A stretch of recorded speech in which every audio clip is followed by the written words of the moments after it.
So I already got my Xbox, my Series X, but apparently Xbox is raising the price on consoles What's up, and everybody? games. Damon here, and in today's gaming news, we've got some news that is apparently going to make you shit your pants. And no, It's crazy. not even the news about Xbox raising the price of all its hardware and games, or Fortnite. Wait, that's not it. finally That's returning you to have Apple more? devices. I know. What a crazy news day. This is your Daily Fix.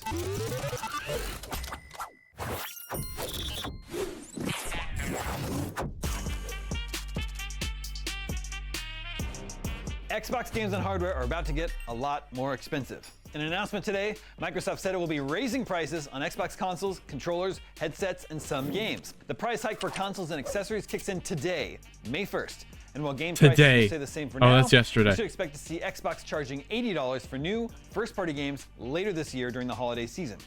Price increases are Blame Nintendo for being the first people to do this. effect globally, with the exception of headset prices, which are only going up in the US and Canada. All Xbox hardware is increasing by different amounts, so I'm about to throw a lot of numbers at you. So here we go. The Xbox Series X is going up $100, so it now costs $600. The Xbox Series X 2TB Galaxy Special Edition was already $600, and now it costs $730. Yep, wow, more than a PS5 Pro. The Xbox Series X Digital Edition was $450, now it's $550.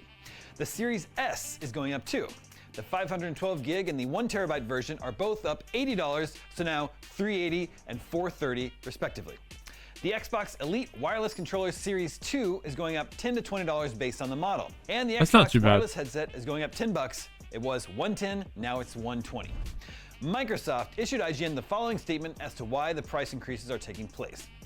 Quote, "We understand that these changes are challenging. Everything costs too much, and they were made with careful consideration given market conditions and the rising cost of development. Looking ahead, we continue to focus on offering more ways to play more games across any screen and ensuring value for Xbox players. Though we don't that last sentence, it sounds like some nonsense and BS.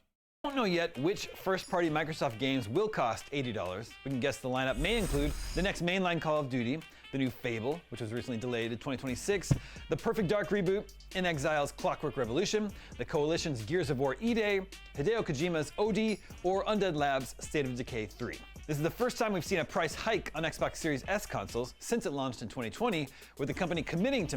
Don't consoles usually go down in price as the generation goes on? Maintaining existing prices back in 2022 when PlayStation raised prices on the PS5.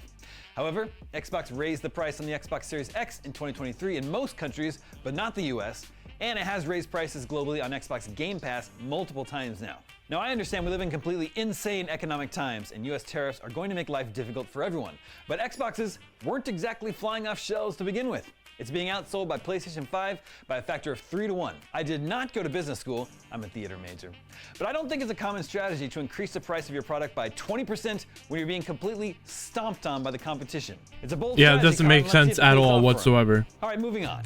Next week, Fortnite will return to North American iOS devices after a lengthy legal battle between Epic and Apple saw it removed from the App Who cared? Store. Yesterday, April 30th, a U.S. federal district court here in California found that Apple willfully violated a court order in the Epic Games versus Apple case that required Apple to enable developers to offer their customers alternative ways to make purchases outside apps. In a tweet, Epic boss Tim Sweeney put forward a peace proposal to Apple, which Epic has battled against in the courts for years now. He said, if Apple extends the court's friction-free, Apple tax-free framework worldwide, we'll return Fortnite to the App Store worldwide and drop the current and future litigation on the topic.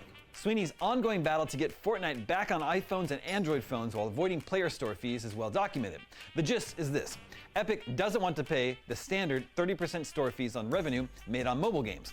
Instead, it wants to run the likes of Fortnite through its own mobile store, the Epic Game Store, without Apple and Google getting in the way and gobbling up its profit. Back in 2020, this dispute ended up with Fortnite blocked from release. It's kind of like Twitch subs. If you're going to buy Twitch subs, don't pay for them in the app, go on the browser. On iOS. Now, in the US, nearly 5 years later, Fortnite is set to return. In another tweet, Sweeney hailed the court ruling saying, no fees on web transactions, game over for the Apple tax. Apple's 15 to 30% junk fees are now just as dead here in the United States of America as they are in Europe under the Digital Markets Act. Unlawful here, unlawful there. Apple will now be referred to federal prosecutors for violating the US court order. U.S. District Judge Yvonne Gonzalez-Rogers said, Apple's continued attempts to interfere with competition will not be tolerated. This is an injunction, not a negotiation. There are no do-overs once a party willfully disregards a court order. Apple said in a statement, "We strongly disagree with the decision. We will comply with the court's order and we will appeal." And finally today, Helldivers 2 is gearing up for some news, and developer Arrowhead Game Studios seems confident it will impress. Or, as Arrowhead's CEO is framing it, you might want to prepare yourself. As spotted by Video Gamer, Arrowhead's... That looks like all we care about. But Xbox going up in price? That's crazy.